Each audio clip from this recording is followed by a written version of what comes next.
The HOA president's long goodbye. Posting on behalf of a friend who isn't on Reddit. This is for you, Jake. When I moved into my suburban neighborhood, I expected peace and quiet. Instead, I walked into a petty dictatorship run by our HOA president, Todd. It's always a Todd. Todd was the worst kind of leader, the kind who loved power but hated accountability. Sounds familiar. He enforced ridiculous rules, like fining people $200 for leaving their trash cans out 1 minute past 9 a.m., but blatantly ignored rules when it suited him. Yeah. His own yard was a mess of unpermitted structures, and his fence was taller than allowed by city ordinances. But Todd's true sin? Using the HOA as his personal piggy bank. I feel like this happens a lot more than we realize. At first, I tried reasoning with him. My fence was slightly off color because the approved stain wasn't available, and he fined me $500. Shock. I explained, provided receipts, and asked for leniency. Todd smirked and said, "Rules are rules," and walked away. That's when I decided I would take him down, not with screaming or public arguments, but methodically, legally, in a way he'd never recover from. Yes. This is the smart way to do it, and I'd say 99% of these cases is just get that law involved and stay calm. Step 1, become the inside man. Todd's first mistake was underestimating me. Yes. I volunteered for the HOA board under the guise of wanting to get involved in the community. I played the part of the eager, naive newbie perfectly. For 2 years, I attended every meeting, quietly observing how Todd operated. I learned he controlled the board by bullying other members and burying them in paperwork. Cute! That's one way to get voted out. He'd push through votes when only his allies were present and conveniently lose paperwork submitted by dissenting homeowners. There's no checks and balances in these HOA boards. It sounds like there should be because it's a board, but not when they hide the checks. Shh.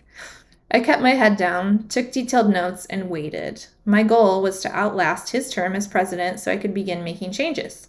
Then I discovered Todd's second mistake. He wasn't just a bully, he was a thief. Step 2, follow the money. Todd loved to brag, they all love to brag, about how he kept the HOA's finances in order, but something didn't add up. The annual HOA fees were high, much higher than in similar neighborhoods, but the common areas were falling apart. The pool was closed half the summer due to maintenance issues, and the landscaping looked like it hadn't been touched in months. I started digging. As the HOA treasurer, Todd had access to all the accounts, but he was notoriously cagey about sharing financial details. I asked for the budget during a meeting, and Todd laughed it off, saying, "Don't worry, I've got it under control."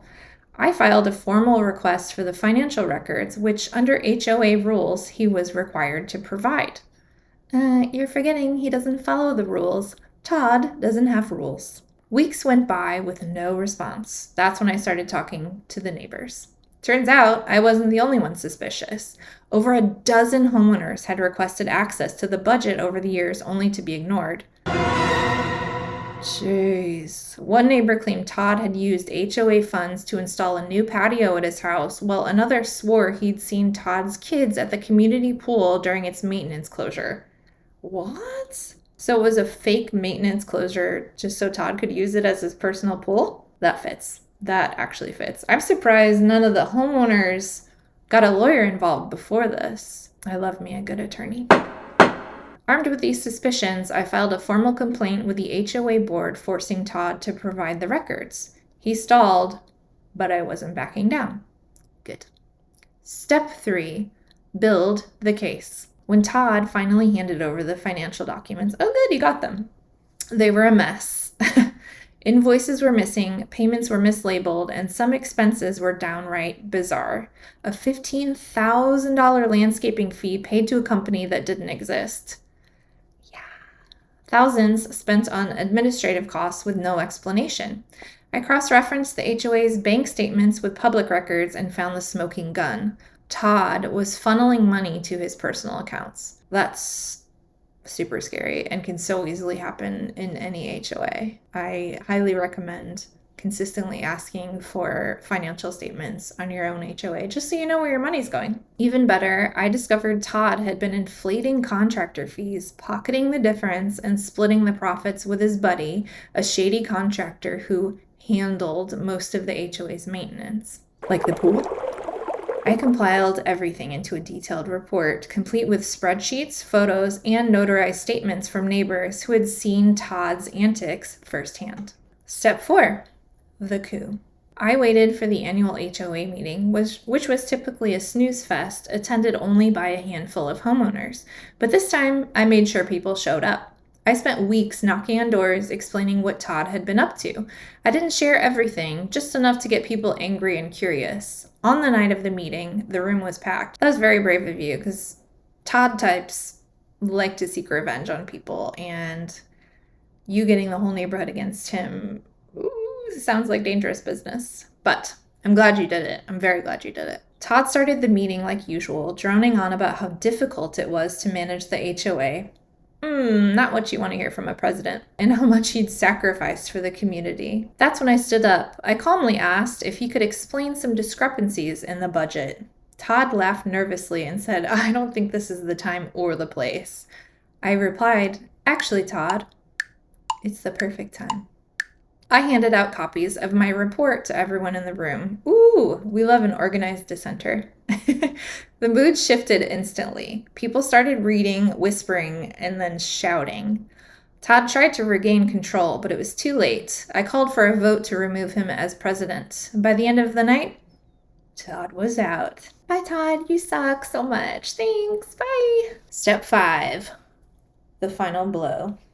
After Todd was removed, we hired an independent auditor to go through the HOA's finances. They confirmed everything. Todd had embezzled over $50,000, mismanaged tens of thousands more, and committed multiple counts of fraud. How angry would you be if your money was just going straight into this Todd character's pocket, like for years? I'd be absolutely livid. I would sue. We reported him to the police and filed a civil lawsuit, there we go, to recover the stolen funds. Good. But it didn't end there. Todd's shady contractor buddy was also exposed and banned from doing business in the country. Todd had to sell his house. That's the ultimate revenge. Todd had to sell his house to pay restitution and legal fees. Bye.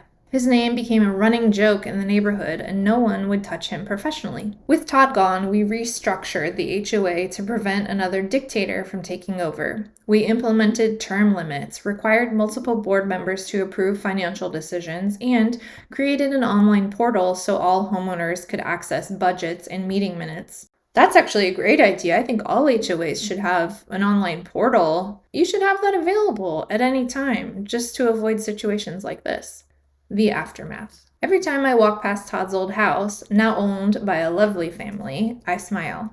The pool is open, the landscaping is beautiful, and the HOA fees are lower than ever. Todd, meanwhile, moved to a neighboring town. Ooh, I would not move anywhere near that neighborhood if I were Todd. I'd get the hell out of there. Todd, meanwhile, moved to a neighboring town where he reportedly tried to join another HOA board, only to be laughed out of the room when someone Googled his name.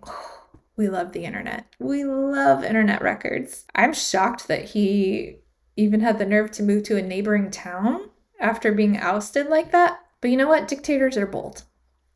Justice wasn't just served. It was plated, garnished, and savored. Oh, that was my dog. Nice work, Opie, on behalf of your friend. We hate a dictator Todd. There's some good Todds out there, though. And again, the best method to overcome these HOA issues is just patience and the law. Collect your evidence, bring that against them. There's no denying it. A lot of these HOAs also think they can override state laws, which is unbelievable. And unfortunately, not everyone can afford a lawyer, except for the HOA board, and they'll use your money to do it.